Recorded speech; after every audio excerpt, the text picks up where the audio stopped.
Okay, hello everyone. I want to try and keep this as short as possible. So in this video I just want to show you and elaborate on a few things about Mesa's build that I used for the steel pad circuit. I managed to level cap it just with Mesa, so if we go to the build, you can see uh, the build is on the regulators and it was taken from Nightmare Frame, so I will link his video in the description. Like nothing crazy.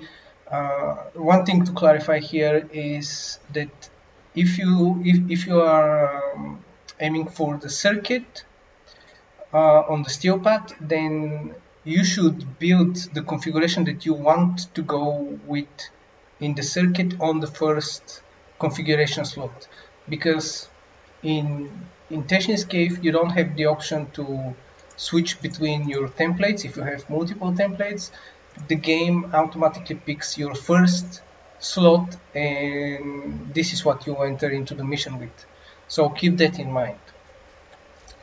The second thing is that I slightly modified his build for my playstyle, although it's almost identical. Now the reason why I'm using Cunning Drift and overextended is for range of her second ability, but honestly you don't need Cunning Drift even for additional range for her second ability, because Prime Sure-Footed is way superior and you should use that if you have it. I get mine in 1 day so yeah, that's the reason why I'm not using Prime Sure-Footed. Another thing is that I'm using Pistol Amp for more damage on the regulators, and there's no point using Peripheral Spite on Mesa because she doesn't have abilities to shield gate with. That's one thing, and the second is that the Decaying Dragon Key doesn't work in the circuit.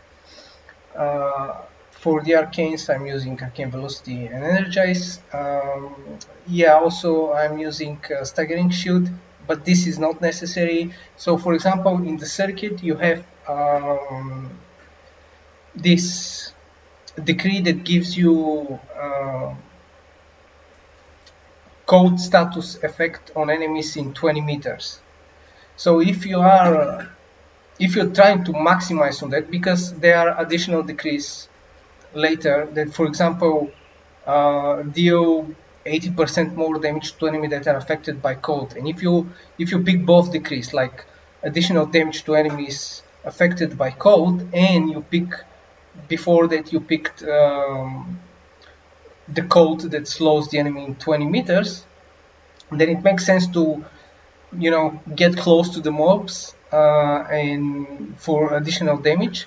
Then you get shooted, so this you get shot at, and then this additional augment could be helpful.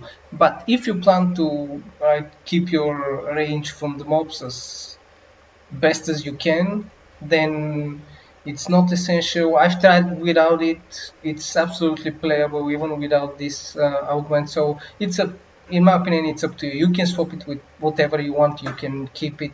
It doesn't really matter that much. Now, another thing that I want to mention is that in the clip that follows now, you will see that decrease don't seem to work on the regulators.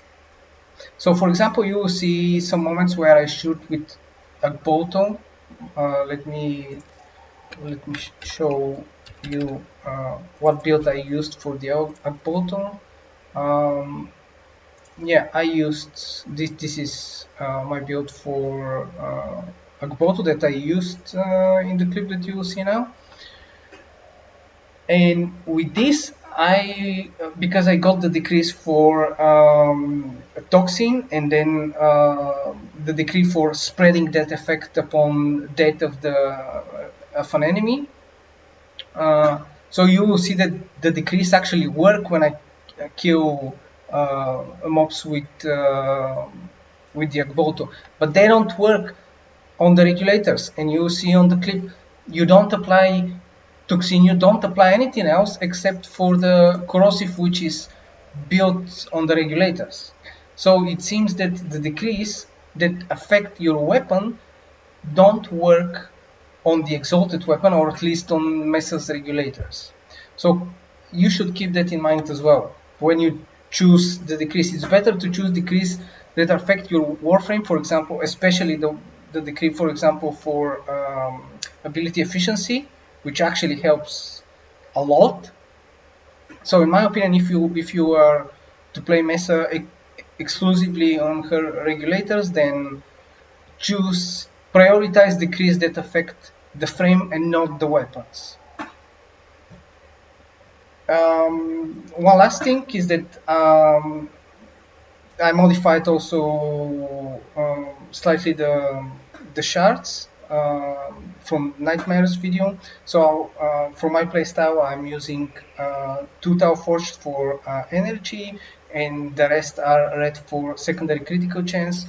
Now the thing is that if you don't have, my advice is if you don't have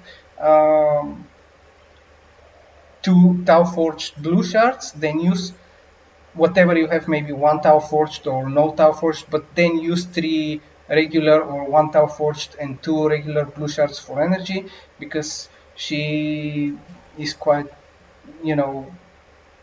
eats a lot of energy. Like the regulators, they consume a shit ton of energy. But if you have 2 Tau Forged blue, then just put 2 Tau Forged blue for energy and the rest for secondary critical chance. If you have like 3 Tau Forged or whatever, I think it's possible to bring the critical chance of the regulators to 100%, maybe slightly above that. And so that's it for the sake of the video. I'll just end it here and let you enjoy the rest of the clip.